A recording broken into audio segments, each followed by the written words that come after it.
Can't say that on air. With that being yeah. said, we got to move it on because we do not want her to turn green. Coming Hmm. up right now, live, live, live, indie sensation, She-Hulk herself. We really can't say brother. I guess we got to say sister since she is the founder and the runner of She-Hulkamania. Bringing it right now, the woman herself, Roni Nicole. Welcome to you Under the Mat Radio. Hi, guys. Thank you so much for having me on the show. I'm very excited to be here. Oh, thank you, Welcome. thank you. Glad to have Welcome. you. Was that intro good enough for you, or did you want something better? No, that was perfect. Thank you. Thank you so much, Tech. I appreciate it. No problem at Cool. all. Now, NSC Gameboy, you made a statement off air earlier when we met about how this is the first time we've done one of our exclusive episodes with a great indie star. Normally, special episodes are, for legends and, the Jim Rosses, the Bischoffs, the Booker T's. But, Ronnie, Yeah, you are AJ Styles and stuff. Yeah. AJ Styles, you were the first indie star to have her own exclusive show, own exclusive segment. So you once again making history here at Under the Mat Radio. So how does that make you feel? That's awesome. Thank you guys very much. I really appreciate it. I love the show, and I'm glad to have the honor to be featured as the first independent star with their own segment. So thank you. No problem at all. Now, of course, in honor of NSC Gameboy, we always ask, like we did Caleb Conley from Dragon Gate earlier, what do you want us to refer you as? Roni Nicole, She-Hulk? What do you want us to refer to as? Ronnie is just fine. You guys, all my friends call me Ronnie, so you guys can definitely call me Ronnie. Yes, we're friends in NSC Gameboy. Friends. Yeah, that's what's up. Yes, it is. With that being said, I'm going to turn over to NSC Gameboy to start everything off. Well, once again, thank you for coming on. My first question to you is, when I knew about the interview and I was doing my research, and I see you, I do not see wrestler. I see, like, model and everything. And then, I see your matches, and I'm like, well, damn, you're very, very extreme talent and very gifted in the ring. So my first question goes to, where do your roots come from? How did you get into wrestling? What made you take the climb into the ring? Well, initially, you have to go back quite a bit, about 20 years. An 8-year-old girl sneaking and watching TV, and I happened to catch an episode, I think it was the actual first episode of Monday Night Raw, and being caught up in the pageantry of what I was seeing and being kind of mesmerized as a child with something that I had not really encountered on that level before, and seeing something that I knew had resonated with me. I didn't really understand why. Sometimes I kind of liken it to finding a soulmate, because you don't know why you're connected to this particular thing. It's just something that you crave and that you care about and you can't let go of. And from that moment, that seed was implanted within me. And so everything I did up to that point led me to the career of professional wrestling, because as many wrestlers and some fans may well know, it's not just about wrestling. There was the presentation, the pageantry, being able to speak and entertain and draw that charisma from yourself and also draw that emotion from the crowd. That's not something that can necessarily just be taught. To a degree, you have to have it, and to a degree, your experiences have to give you that ability and hone that. So that's kind of where my feet started, heading in that direction. And as I said, throughout my life, I did different things that incorporated the entertainment aspect into everything that I do as a professional wrestler. And it just so happened that there was a gentleman wanting to start an all-female promotion in the state where I'm located, North Carolina, and was going to provide training for all of the women involved in the promotion. And so that helped me get my foot in the door, although I did not continue with his particular promotion and idea, I was able to be connected to the wrestling world enough where I was able to seek out additional training and really get a very good, solid foundation with some phenomenal men who led me down the, I believe, correct way of teaching and being brought up in the business. Well, thank you. Well, that definitely did.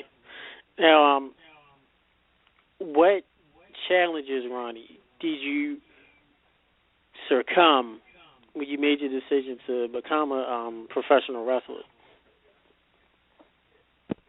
My entire life changed. It literally turned upside down. I was not able to have the same mindset as far as going about even my day-to-day life in terms of how it would affect or relate to wrestling. Wrestling is a very, I would say, mental activity just as much as physical, and therefore you have to be at a certain maturity level to do it well and to handle the challenges that do come with living your life essentially out of a suitcase and on the road, encountering different types of people with different types of backgrounds.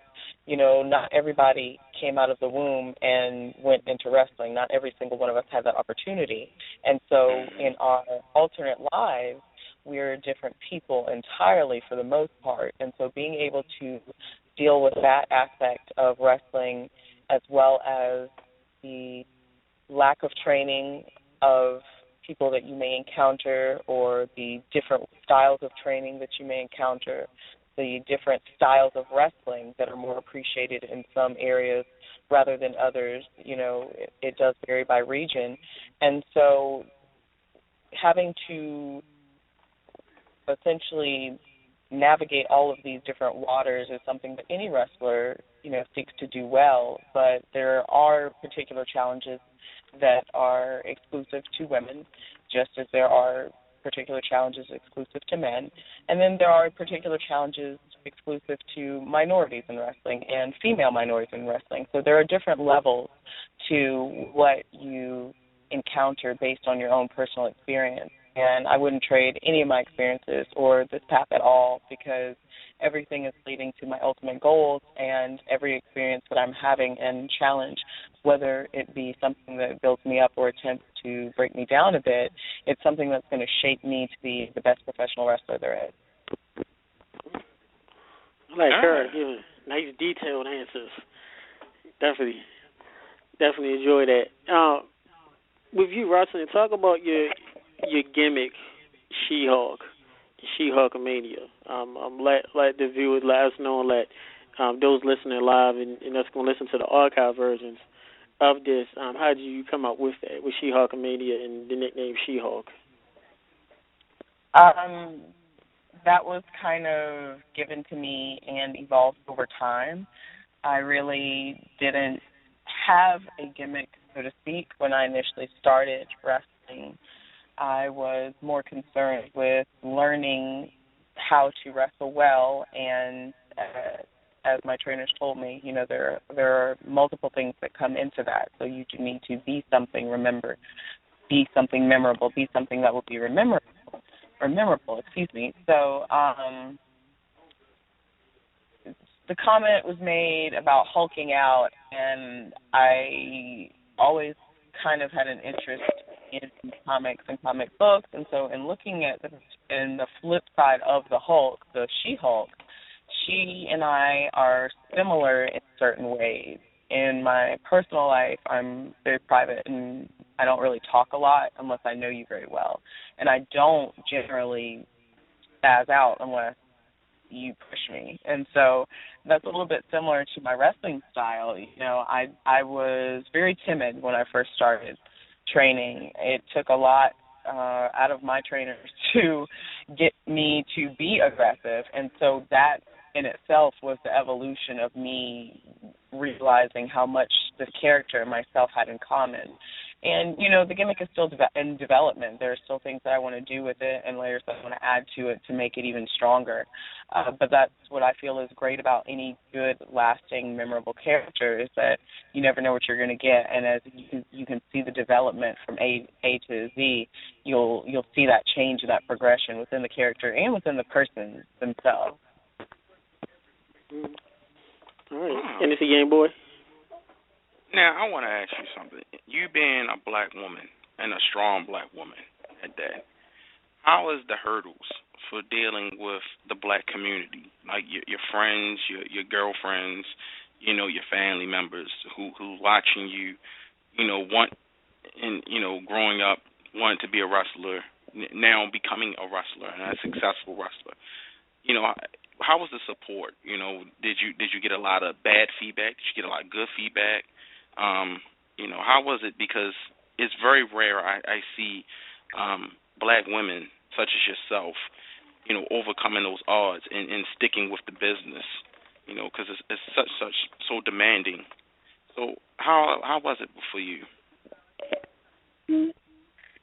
I would say that it was eye-opening. You don't really know what people are going to say or how they're going to respond when you tell them what you do, especially family members you may not have seen in a while. Oh, what are you doing with yourself these days? Oh, I'm a professional wrestler now. What? You went to college. Like, why are you, what are you doing? So it's not, I don't think it's necessarily the wrestling itself. Well, in my particular family, yes. But I have friends who they have a lot of support for it. I think in terms of the society that we live in, it is very rare for people to actually get the opportunity to follow their dreams and do what they want to do. We're often, or rather expected to go to school, go to college, find a mate, find a job, have a family, live a long life, go retire on a boat, or go to Florida. Your life is almost set for you before you even arrive on this earth. And so to break out of that and say, come hell or high water, I will achieve my dreams and follow my dreams, that's something rare to see these days. And so I think it's more of, what are you doing? Are you sure? Less about wrestling. Now, in my core family, they are very Southern and very traditional. So, my other moniker is the Southern Belle from Hell because that's how I was raised. I was raised like a traditional Southern girl. And so to be doing something so physical and brutal and dangerous in the gear that I wear, I raise a few eyebrows from family. And,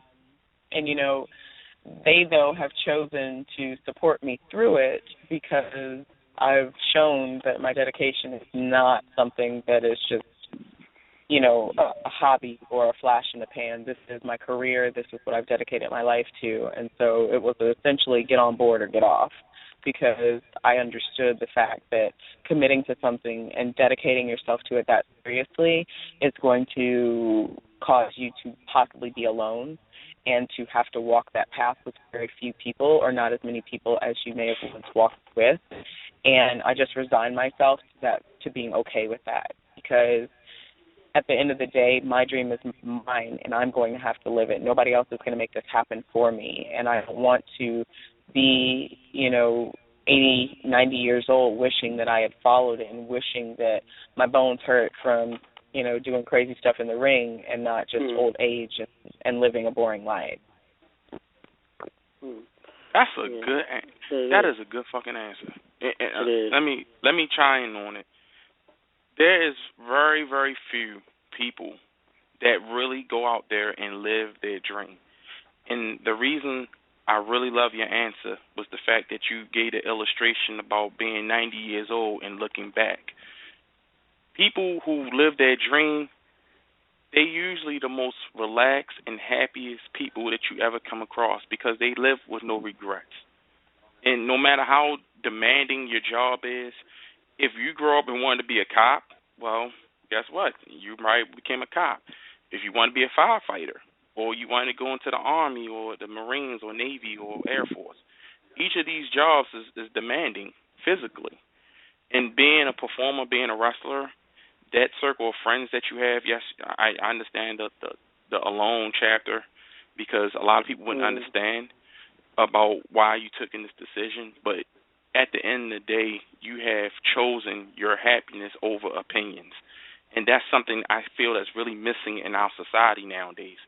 Public opinion is destroying people's careers. It's destroying people's lives. People just forgotten the fact that, hey, just do what makes you happy. And I love the fact that you have embraced that. And I think that is what really separates you from a lot of other independent stars and a lot of other independent women that we've interviewed and come across, is the fact that you're ready to take that role.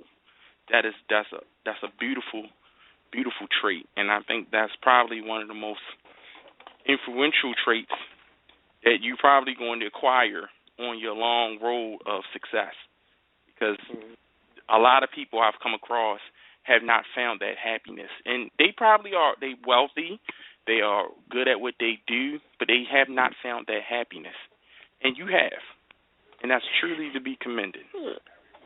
Well, I'm not going to say that, I've reached nirvana. Wrestling is not a joke, and it's not easy. There are plenty of times that my trainers or where I train, the guys will tell you, I quit. Like, I said it already, and I'm not that far along in the business. But at the end of the day, I have to gripe and get it out, because anything that you love is going to test you. Anything that you love is going to frustrate you.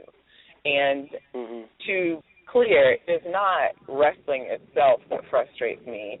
97% of the time, it's people in wrestling that frustrate, and who kind of take it upon themselves to make decisions based on themselves and not what's best for wrestling or what's best long-term for preserving this business that we claim to love.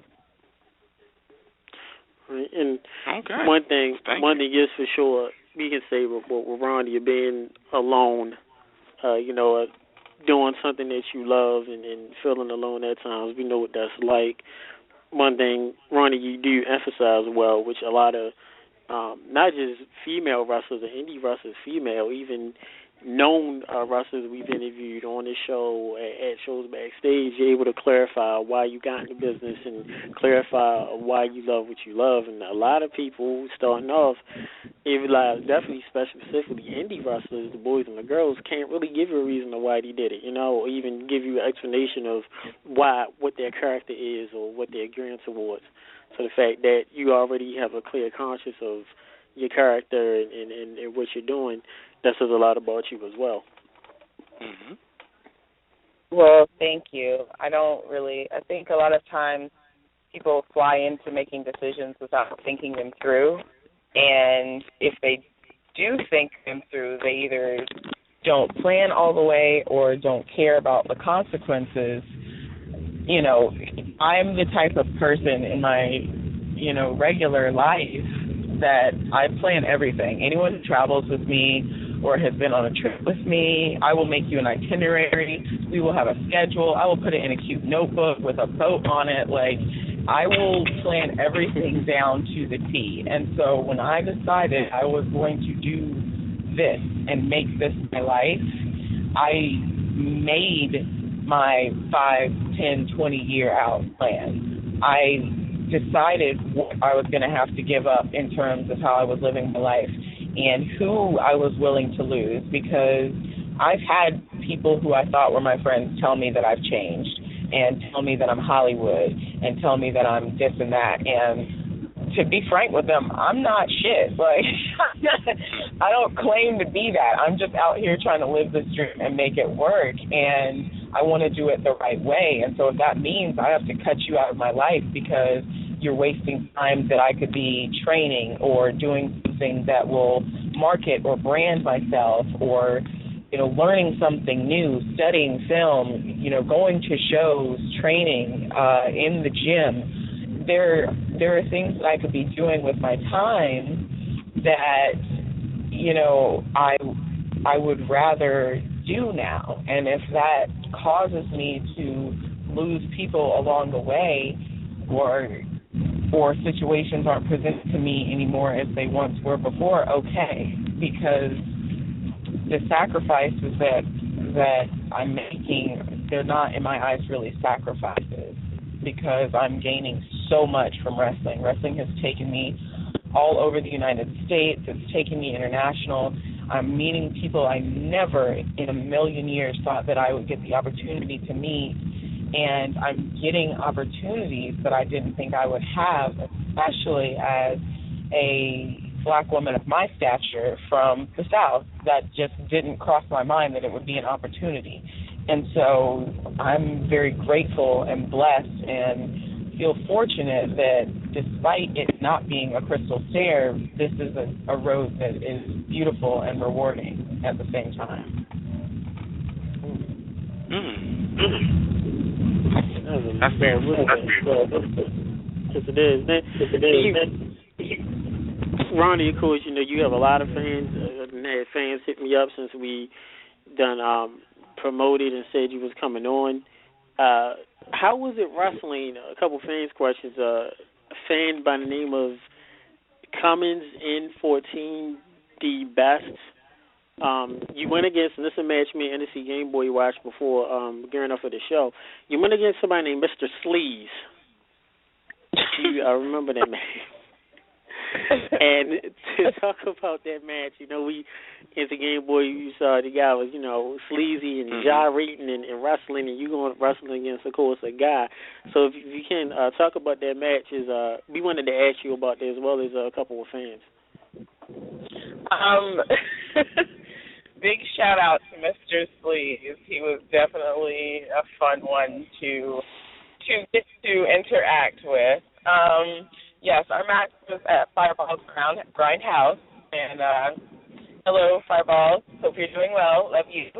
And he and I had an intergender, which was not new. I started training with guys. I'm used to wrestling the guys. They pretty much treat me like a dude anyway, so it's not anything new. But we had a really interesting, fun match. There was some comedy. There was some wrestling.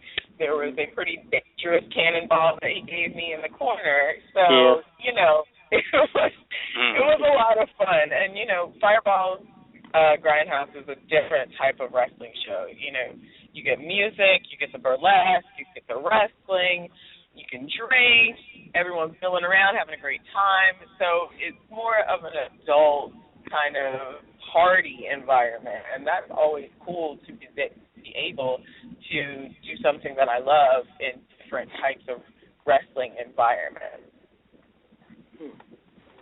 Yeah, we definitely give you ups for that.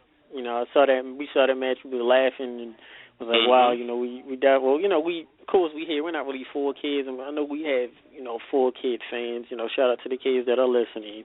But of course, everything you can't do for the kids with adult theme as well. So.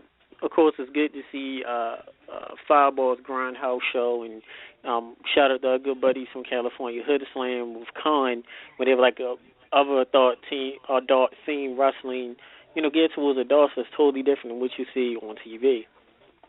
Yes, and I enjoy wrestling in all venues, in front of all crowds. There's something that is more, I guess, gritty about wrestling for adults, and especially wrestling for adults in a bar environment. When people drink and when you get that kind of party vibe going, it just adds another level of fun and sometimes danger to the show. So there's something good in all types of wrestling crowds and fans that you will encounter. Now, before we turn over to NSC Gameboy, and then we'll bring in our lead correspondent, Shin-Blade, momentarily, is you wrestling, of course. How do you feel as far as the whole women division within indie wrestling? We shout out to our good buddy. I know you know her, Roni, Casey Carlisle, good buddy of ours, another great talent. Is we don't really see a lot of the female wrestling scene in the indie circuit really isn't booming like that. It's not really popping. And you being one of the few that shows that, what are your thoughts on that?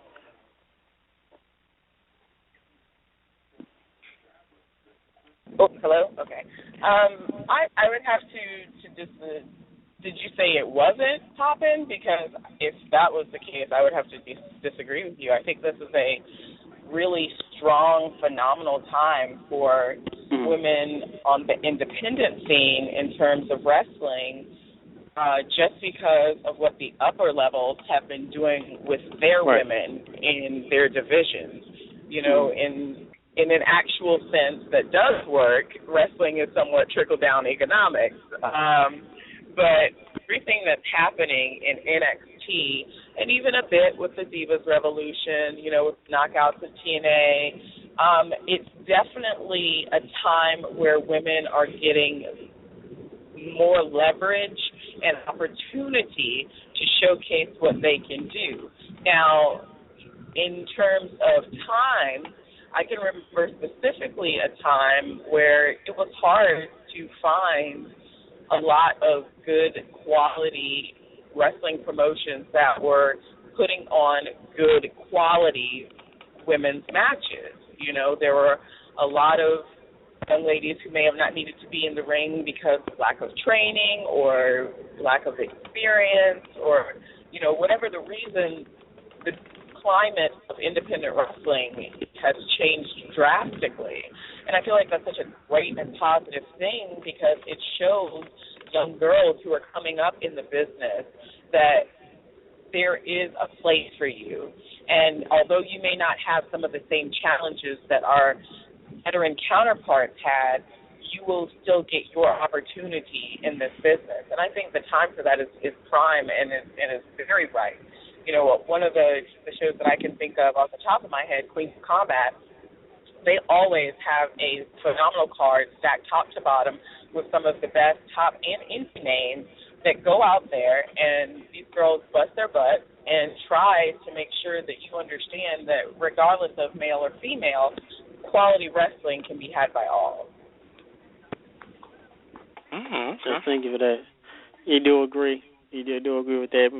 And meant to ask you as far as your thoughts of the female circuit, because, you know, of course, when with indie wrestling, some areas may not have as strong female wrestlers or male wrestlers as others, and we had to let people know, especially in this area, that, hey, there's a lot of females and female wrestlers that are doing it well and are doing well. You just have to go to other areas, you know what I mean, to see that. Like you said, with the way the business is going, with the indies being revolutionized again, and you're seeing a lot of wrestlers coming up and a lot of promotions starting to bring more people. I think it's good that to see for the indies that you get to see a lot more talent. Kind of reminds us is NSC Gameboy, like Ricky Steamboat. It's kind of like the territories again. See if you agree with that, Ron. A lot of indie wrestlers, a lot of the boom versions, a lot of people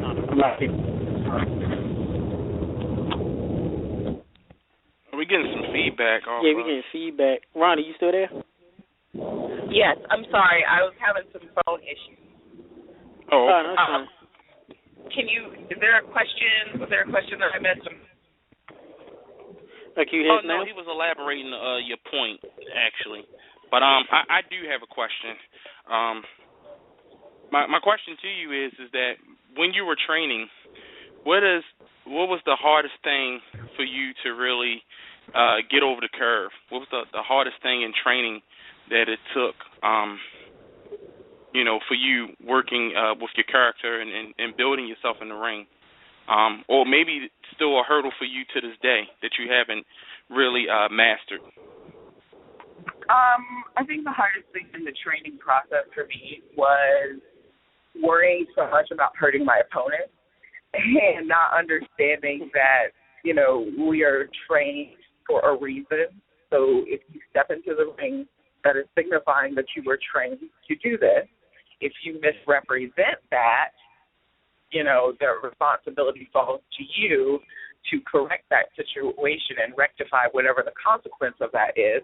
But, for me, I was always worried that if I did something, someone was hurt, or, if I was going to smash them, or being accidentally, too rough or too forceful, or not really wanting to make bodily contact for fear of injury. So it took my trainers a lot of prodding and coaxing and finally yelling to just get me to release that aggression and understand, again, if you're in the ring and if you've been trained properly, then you should be able to handle some snugness and some stiff shots. If you're trained how to work safely and snugly and stiff, then you are able to bring back that realism that was exposed so long ago. Well, I'm glad that you finally unleashed that aggression. I know green. that, to have that pent in, and, and it just shows a sort of your character. I think that goes back to your southernness. I know, my girlfriend, she's Southern, and I know that they got that Southern hospitality. You don't want to hurt nobody. You want right. balance, everybody to be happy and everything. So I can clearly understand how hard it probably was to really let go of that. That's something that's kind of been taught in you since you was a little girl. But right. I mean, if you're from the South, and especially from being from the Deep South, because I'm originally from Texas, there's that Southern hospitality that you're talking about. That is a true thing. You're taught to be kind and selfless and giving, and to turn the other cheek, especially if you're raised in the church. So for me, it was literally almost a mental tug of war. Like, I'm doing something so unnatural and against what I was brought up in. And to some people that sounds crazy, but being in that demographic, in that geographical area with those, traditional norms and values being taught is something that does become a part of you. And so having to learn how to work that part of you into what you're doing, that is the big test and the big obstacle, I would say, that I work to overcome. And there are times, when I train, I travel extensively with Timmy Lou Retton, and I train with him and a lot of other guys down in the Clayton area. And there'll be times where we'll be trying something new, and, he's a buff, honking, like, big old dude, okay? Even though he does a gymnast thing, he's not a small guy, and I will do something, and he will sell it so well that I'm terrified that I've knocked him out, or, that he's actually hurt, and then I'll start laughing. I'm like, don't do that, I'm actually legitimately worried that I did something dangerous and that I hurt you, because you never, ever want to be responsible, for hurting someone else or costing someone their dream or their career. There have been times that I've been hurt in wrestling and the person who did it was not concerned, or the person who did it was a straight-up outlaw. So there are definite people, that keep that in mind. And sometimes it's a good thing, and sometimes it's a bad thing, but it's about having that balance of concern and care. But if you make sure that you're in the ring and you're training and making sure that things that you're doing, you're not trying to watch and then immediately go do. Everything takes preparation and everything takes skill. And so whether you are trying to learn a new move or whether you're just trying to stay sharp, the onus is on you to make sure you're in the best physical, mental, position so that you are safe and you can be responsible for somebody else. Okay. Well, we're glad to know that. You, Ronnie? That She-Hulk, if you want to be the alter ego, Jennifer Walter still mainly resides in her. She still cares. It ain't all just see She-Hulk, Jennifer, scales-wise. more Jennifer than She-Hulk. With this being said, Ronnie, we're going to turn it over to our lead correspondent there who's live, Shin-Blade. Go ahead, brother. Hi, I'm sorry I'm late. I had gym day, so I had to work out, and plus I spent an hour on the machine, so I'm kind of like beat right now. I'm like very weak. You here? We're glad you made it, man. Glad you made it. Yeah, nice to meet you, Ronnie. We talked about a couple weeks ago. Hi, I'm a Jen. Southern Nice guy. to meet you. I'm a Southern guy in a way. I was raised in Virginia. My parents from both the Carolinas, and I don't talk about family much, so I'm pretty much open to you. Split time between Hawaii and Virginia. So my question is to you is, as far as being a women's wrestler, I have two questions. As far as being a women's wrestler, what was your inspiration growing up, like your favorite women wrestlers, and what are your goals now that you're in the business? And you said, I'm sorry, what was the second part? No, I was saying, like, what were your goals being in this business? Oh, okay.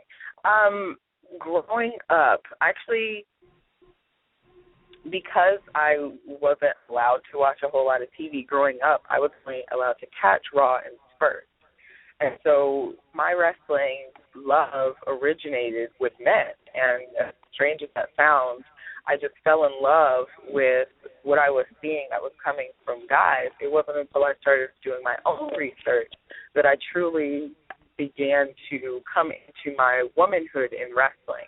And I believe that's something that a lot of female wrestlers don't understand. At some point, you do have to come into your womanhood as a wrestler. You have to go back and you have to study Mae Young and Moolah and Leilani Kai, and you have to go even further back and go Sweet Georgia Brown. You have to make sure that you understand where we came from so that you can actually set those goals for yourself in the business. But growing up, I loved Benoit and Guerrero. I love Owen Hart, Lord Steven Regal, and, of course, Too Cold Scorpio, who I recently met, and that was awesome. And yes. I can't stop smiling because he's such a cool and wonderful guy, and he gave me a lot of great stern advice, but, very good things that are going to help benefit me in the business and Did help he teach make you how to me dance also? better professional.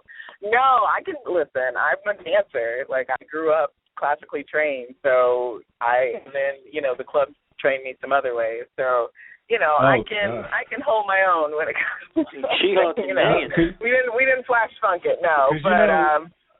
Because you know that Too Cold Scorpio had that old music video back in the day with the 4 kids dancing and playing basketball. That can I talk about? Yeah. Needed Ronnie on that one. We should redo that, get a remix.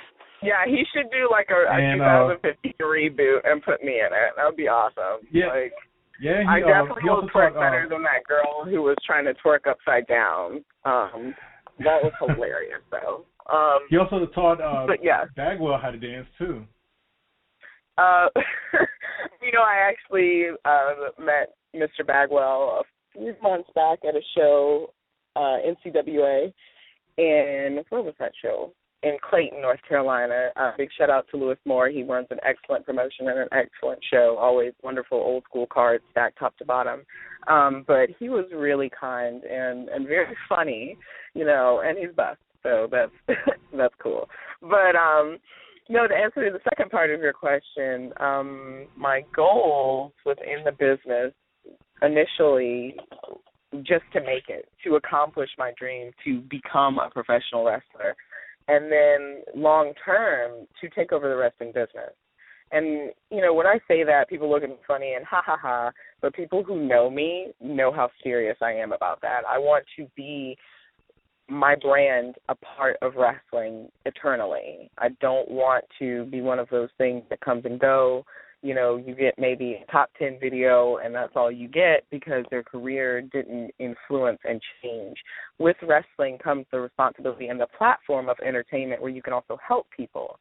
And so by giving back and being able to incorporate that into what I'm doing with wrestling, that's something that I want to be known for, and I'm striving to start slowly building into the Roni Nicole brand, because once I'm gone, my legacy of wrestling, unless my children decide to take it up, would end with me. So it's important to me to have that positive and strong legacy, especially for a minority, to be there for other youth to look upon and admire, just as I have done with the veterans that I admire. Now, you mentioned, Roni, a lot of the great technical wrestlers, the Regals and the Guerreros, the Benoits, the Tico Scorpios, the Dave Taylors, shout out to him. A lot of people tend to forget how great he was. Who do you feel now, since you're actually in the business, who do you feel that really helped you out the most so far in your career? As terms of one-on-one working with, yeah. or for one-on-one.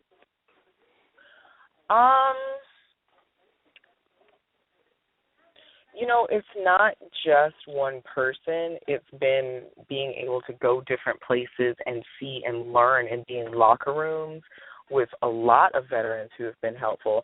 But I'm going to truthfully say to date that two people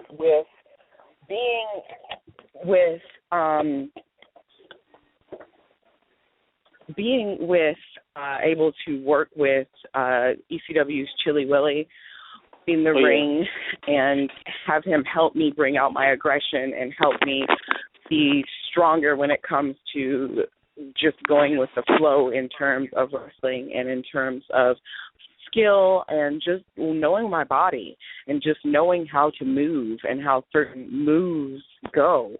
I have to really give a lot of credit to him, as well as former NWA national champion Lou Marconi, world's most interesting wrestler, Lou Marconi. Both of them in conjunction, because I worked with them about the same time.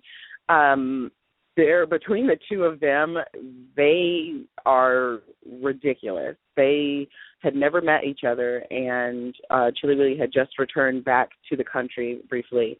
And they got in the ring, and they just went. They didn't talk. They had no idea who each other, how to work with each other. And they just went in and told an awesome story. And I just stood there in awe. Like, I can't wait to get to that point to be able to do that, because it was so fluid. Everything was crisp. Everything meant something. And to witness that and to literally have it be unspoken is a credit to both of these men who took the time to help me out and to try to get me to that point as well. And, that's something I'm still growing towards. But at the same time, I feel that what they gave me and what I was able to build upon really helped. And, I'm going to say a third person just in terms of speaking with me and helping me out in growing and making better decisions for myself. Al Snow. I was recently at a show, and I had asked him to watch my work and to give me some feedback on, my match. And I needed some guidance from one of the veterans in that locker room. There were a lot of veterans who were at that show that day. But the feedback that he gave me really made things very clear. In this particular event, I had made some decisions that were not best for my character, and he just let me know, if you want to be successful, you have to make wise, smart decisions in terms of wrestling, and just reminded me of that everything needs to mean something, down to why would you do this when you could have done this? In a real-life situation, would A have happened or would B have happened? He broke it down for me in terms I could understand, and although he was being very stern and offering me a lot of good critical criticism, it was definitely something I needed to hear, and it was definitely something I will never forget and always appreciate, because he didn't have to say anything at all. He could have just been like, oh, yeah, that was awesome, and let me go along thinking I did something good when in reality I did not. So, those three gentlemen have really impacted me here recently and really helped take me to another level in terms of bringing my wrestling higher. Always. Constructive criticism is always great, definitely, especially when it's honest and nobody sugarcoating. So, yeah, it's a good match, and it was the craps. So this is always good. That's the only way you're gonna grow, when someone's honest with you and let you know if you messed up or what you need to work on. Right. If we saw, not every veteran does that. And not every veteran will take the time. So I truly appreciate the ones that do, and the ones that will even get in the ring and work with me long term. And offer any little tidbit or any little nugget of information, because it's all helping me. And I swear, when I am to that level that I'm able and skilled enough to offer the same, I will be paying it forward just as much. Thank you for that. Thank you. Now, Ronnie, we got to talk about comic books before we let you go. Big in the comic book, She-Hulk. Are you more of a DC girl, or are you more of a Marvel, or are you both? I'm both.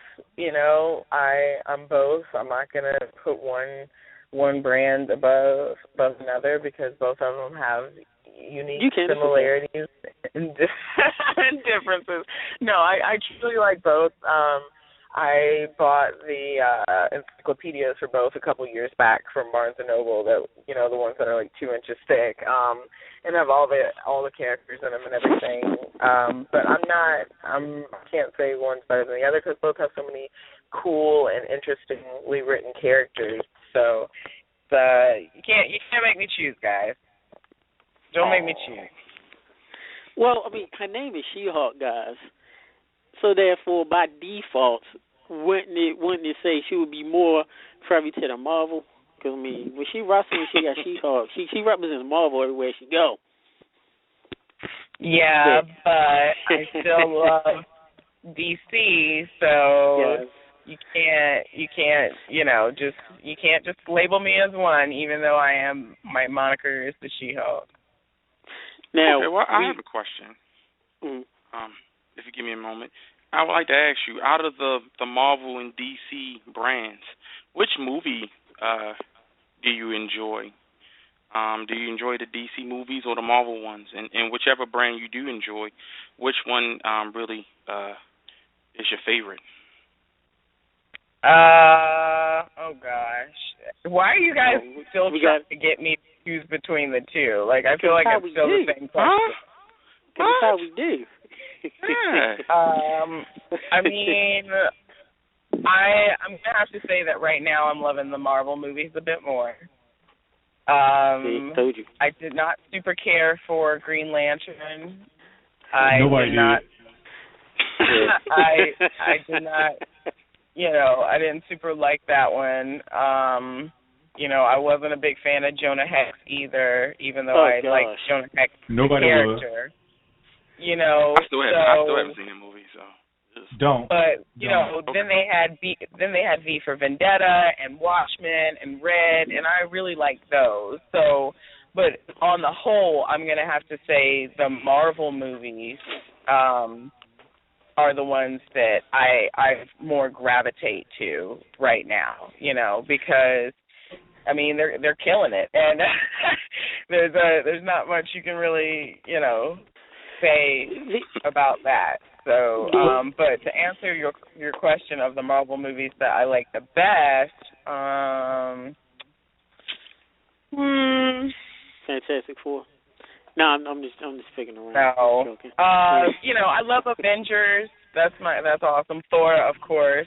I definitely love me some Thor. And of course Hulk. And I'm not a huge fan of Spider-Man, but the Spider-Man movies are okay. But Blade, definitely. Like, I love Blade. If Blade, didn't have all those issues and was a real person and could just hang out with me, I would totally do that. When they go with Wesley Snipes. Oh, man. I mean, I love Wesley Snipes, so. But, yeah, and of course Daredevil, and I love the Daredevil that's on Netflix. Dude. Oh, yeah. Oh, man. Wait, did we get a what? Can you do that again? Did we get a She-Hulk what? Was that She-Hulk coming out? No, that was a one-timer. Hey, Ronnie? But, yeah. I will say this, Ronnie, for you, that nobody liked the Daredevil movie in 2003, but NSC Gameboy put me on to the director's cut they re-released, and it is very, very awesome, though, because it puts a lot of things together.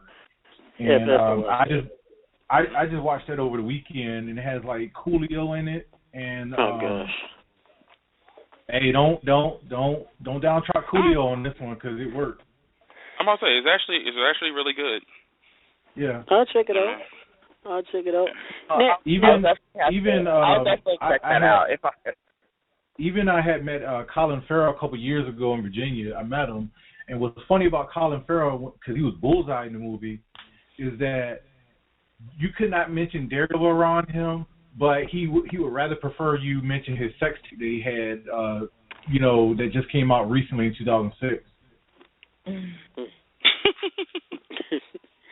Now, what does that got to do we gotta mention this. I met him. We gotta mention this, of course. Ronnie, us speaking off air, it's something that we ask all of our guests. They're definitely in the pop culture.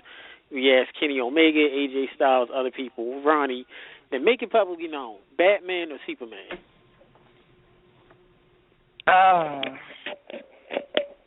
We got it again, guys. Johnny Stewart. Make it her choose. I just feel I personally enjoy Batman, but here's why I don't feel like that's everyone always compares the two, because Batman is not an alien. Like what? But we got the what again? So I don't feel like that's fair. If you were saying Superman versus Thor, because he is from a different world, he is an Asgardian, I feel that is a more apt comparison. But yeah, I'm more of a Batman girl myself. So. Yeah. Yeah. Nice. Points on that one. Now, guys, we got She-Hulk. So we got She-Hulk came out for a second saying what twice. So of course it's always good. Ensemble superhero. I have another one.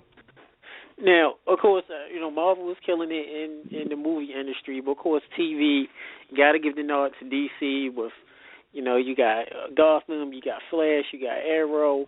So it's kind of like DC's killing it on TV, Marvel's killing it in the movies. Real quick, are you a fan? Now go ahead. Definitely, they're killing it with Arrow, and I am still catching up on last season. So please don't tell me anything about what's going on right now, because I've seen some things and I'm like, oh man. But I definitely love The Flash. I think it's such a delight and it's a fun show. And I think that it's cool that they pointed out the fact that, The Flash is brighter and it's happier than Arrow. Things in Central City are a lot different than in Starling City. So you have to take each show on its own merits, even though when they cross, it's really cool.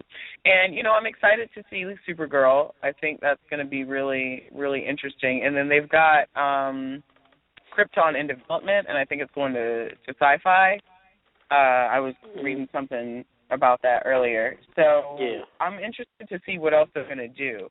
I watched a couple episodes of Gotham, but because I watched them out of order, I got frustrated. I'm the type of person I got to watch it from the beginning and know everything that's going on, so I'm going to have to catch back up on that, because it's in, isn't it in second season as well? Yes. Yes, it is. Yeah. Yeah, so I would have to catch back up in that. But, yeah, and the TV show Constantine, I watched like the first 5 episodes and then kind of forgot about it. But since it's going to be crossing over with Arrow, I want to see what that's going to be about. So I'm going to catch back up on that.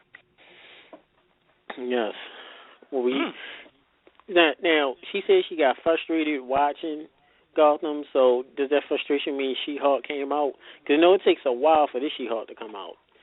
And, No, the She-Hulk didn't come out because of the show. No, it was just because I was watching maybe the 3rd or 4th episode and then went back and saw the first and then tried to watch a later episode and things were out of order and I didn't understand why the little Catwoman girl was involved. Oh, I don't know. hell no. But I'm going to get on Gotham and figure out what's going on, especially now that I guess the villains have taken over. So I definitely need to catch up on what happened and what led to that happening. Well, don't feel bad. Myself, Tech, has not watched, much as I love Batman, I can say this, I've not watched any of Gotham. The first episode of Gotham was episode 1, season 2, so I have to go back, finish watching all of season 1, so we definitely have to catch up on that. Do you want to make a quick announcement while we have Roni Nicole on? Of course, a part of history, you want to announce on behalf of Under the Mat Communications LLC and Under the Mat Radio, we want to announce that we are well past, due to technical difficulties, found out today, we are well past 100 episodes. So I want to give a good shout out to everyone that has helped us out. I believe calculations were correct. I believe we're about at 100, about a good 130, 140 episodes. So I just want to give a good shout out to everyone that supported all of us. Of course, shout out to Roni Nicole, She-Hulkamania, and she's on the show right now. So just wanted to make that quick shout out as well. Congratulations, guys. That's really awesome. Thank you. I'm glad people still like this. And I'm glad that, Roni is a big fan of the show. When we talked off air, she was like, oh, yeah, and, I follow the show. I'm familiar. He was like, oh, okay, wow. You never know. People from the UK and Canada coming in, but listen to the show. And you never know who listens. And we thank you, Roni, for being a fan of us. And then, of course, we are a big fan of you also. Mm-hmm. Well, definitely supporting, and making sure that you show the love where you are because, everybody is in this game and everybody loves wrestling, so we should all be able to share in that and benefit from that together. Yes, it is. Before we let you go, we call it a plug party. We got to let you go ahead and plug your next appearances coming up, how to reach you on social media, how to contact you for any business-related issue, any business. Let us know right now. Well, find me on my Facebook like page, which is /She-Hulk of the South, and I am on Instagram at GlitterLiciousFierce, all one word. On the tweets at Glitterlicious, it's spelled just how it sounds, Glitter, Licous. And I recently got Snapchat. I haven't actually snapped or chatted anything as of yet, but I will. So add me on that. It's Roni Nicole R. And to catch me live, I will be at Gouge Professional Wrestling. I'm defending my women's championship on October the 24th. Look for the details on my fan page about that, as well as the 31st. And then I will be in Hubert, North Carolina with Premier Wrestling Federation. Big shout-out to Steve Carino and all the guys down at PWF on November 6th, that Friday, and November 7th, that Saturday. So more dates are being added. I'm solidifying my 2016 schedule. If you, as a promoter or booker, have a booking for me and you are listening to the show, please email me at RoniNicoleR@gmail.com. And I will be traveling to Mexico. Keep tuned to my fan page for that. Details are forthcoming. Thank you much for that. Just let everybody know we got 20 seconds left. We're here live with Roni Nicole. Thank you much for coming on. We thank Caleb Conley and Drake and Gate USA. Check us out next week with J.J. Dillon and Solid Monster. Love you all much. Thank you, Roni Nicole. Everybody, Under the Mat Radio, signing off.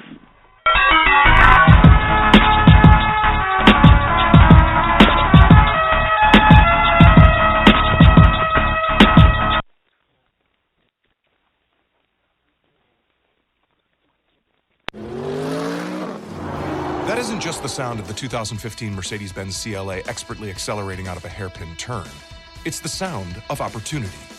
The opportunity to own a car you've always dreamed of at a price you never imagined, whose customizable performance, diamond block grille, and racing-inspired seats make it every inch a performance giant. This is what opportunity sounds like. Now discover what it feels like in the 2015 Mercedes-Benz CLA. Some equipment described as optional.